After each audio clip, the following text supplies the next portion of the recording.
this Bronco with this smaller footprint, it's agile, it's dynamic. It allows you to kind of be nimble while you're out in the wildland. And then, of course, with the integrated technologies from the satellite antenna to the LTE blend to the mesh network to the redundant power, these are all things that kind of Moore's Law has gotten better, faster, smaller, cheaper, and it's now all integrated into something that you see over my shoulder that's allowing first responders to do their job better, faster, safer than ever before. This is a culmination of a lot of partners and technologies bundled up into this Ford Bronco project, where we are integrating technology to empower wildland firefighters to be able to go out into the wild and be able to pull out their cell phones or pull out their devices and allow them to work. We wanted to use a platform like the Bronco that was smaller, more agile, more purpose-built, and fill it with technology that just allowed first responders to focus on the task at hand. There, especially in this context, I mean, you're worried about where, do you have enough supplies on you when you're going out of the field, where what the wind pattern is like. So the whole point here is to not overload the cognitive load of first responders and just allow them to focus on the task at hand and make them better, faster, safer at what they've been trained to do, and make sure that they're not worrying about if their cell phone's going to work. Of course, there's the nostalgia with the Bronco, and I was always grew up watching and learning about the Bronco, but of course it's now been revamped, and now you're looking at a culmination of hard work by Ford, but now also working with Darley,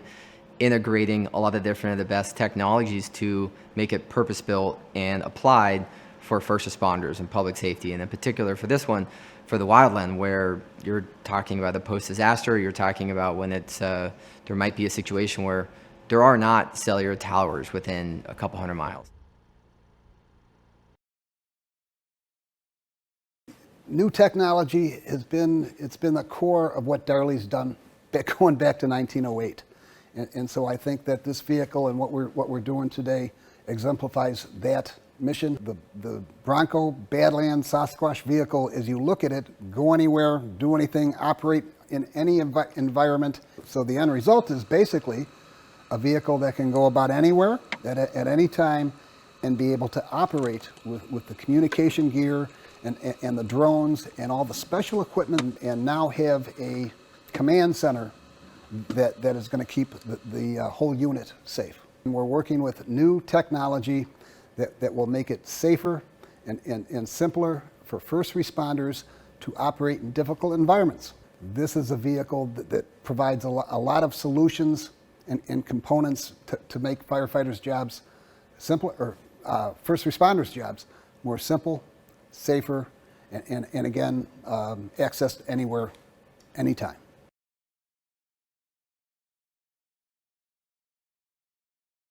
I'm excited about this project because it recognizes an unaddressed need that exists with wildland firefighting. We've worked with Darley as an industry expert, as well as our National Park Service firefighters, to really hone in and find or create a vehicle that'll get them further out of the grid and have those communication capabilities that they did not previously have. With Bronco being created to go anywhere, do anything, and get people further out into the outdoors than they ever thought they could from a vehicle, that came with great responsibility. It comes with the responsibility of needing to preserve and protect our lands, which is exactly why Bronco Wild Fund was created. We were able to bring in several of our Ford accessories, including the worn winch, the Yakima roof rack, our rigid light bars, all serve a very clear purpose in the build of this vehicle, helping our wildland firefighters get further out into the outdoors. I'm most excited about the service that this is going to be able to do, and that it's going to help address the outdoors and make sure that it stays a wonder for all, with preventing and hopefully reducing the risk of natural fires. With Bronco being created to go anywhere, do anything, and get people further out into the outdoors than they ever thought they could from a vehicle, that came with great responsibility. It comes with the responsibility of needing to preserve and protect our lands, which is exactly why Bronco Wild Fund was created.